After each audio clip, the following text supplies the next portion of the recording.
Sa ating sisig sardines na lulutuin for today's cooking series mga kalodi. So first, iwan muna natin itong bell pepper na kulay green.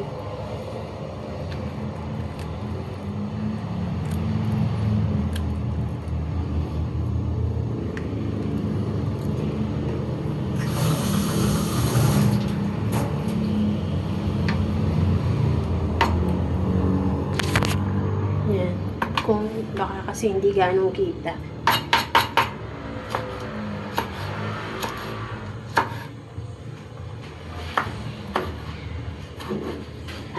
So, pag ganito natin siya i-iwain pa cubes.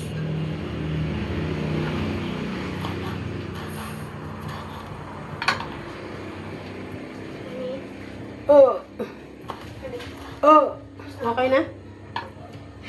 Okay, ano na lang, spelling ng jump. Yung sinasabi ko, sulat mo.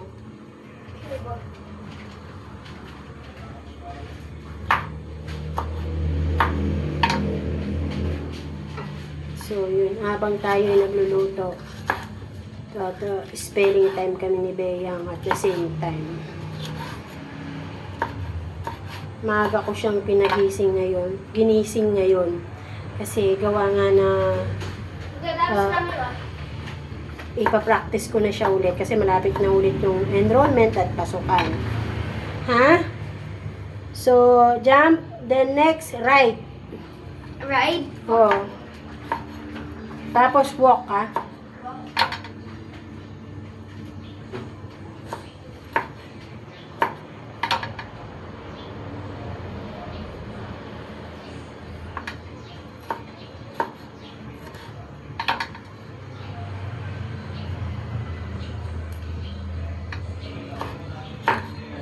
So, yun.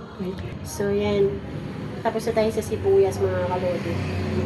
Next, swim.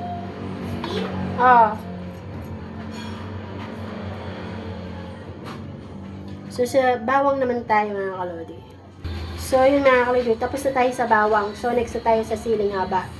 Napangsisig yung slice niya. Ha?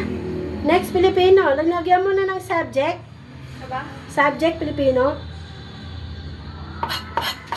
Lagyan mo ng subject. Sabi ko sa'yo, English yan. Lagyan mo ng English. Tapos Pilipino, lagyan mo ng Pilipino. So, yun.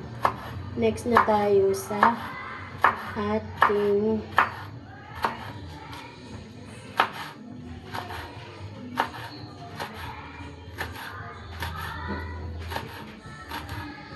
sa hasiling haba na tayo, mga kalodi. So, yun.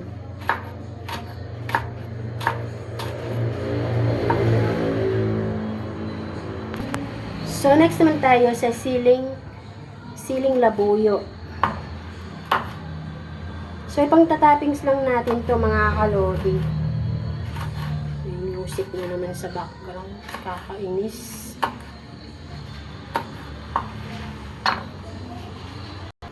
So, yun, mga kalodi. Ang gagawin po natin is, separate po natin yung sauce ng sardinas at saka yung laman niya. So, may dalawa tayong mangkok dito na paglalagyan.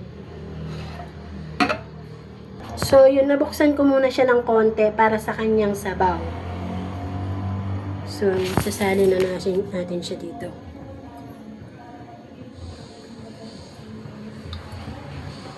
Next one.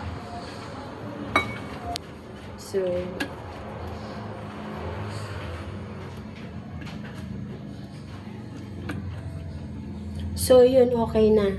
Dahil wala na siyang sauce. So, kailangan na natin siyang buksan para dun sa kanyang laman. So, yun, mga kalodi, nakabuksan na po natin yung ating isang lata. So, isasala na natin. Uy, ang daming laman. So, yun, mga kalodi, ang daming laman niya. Isang lata. So, yun.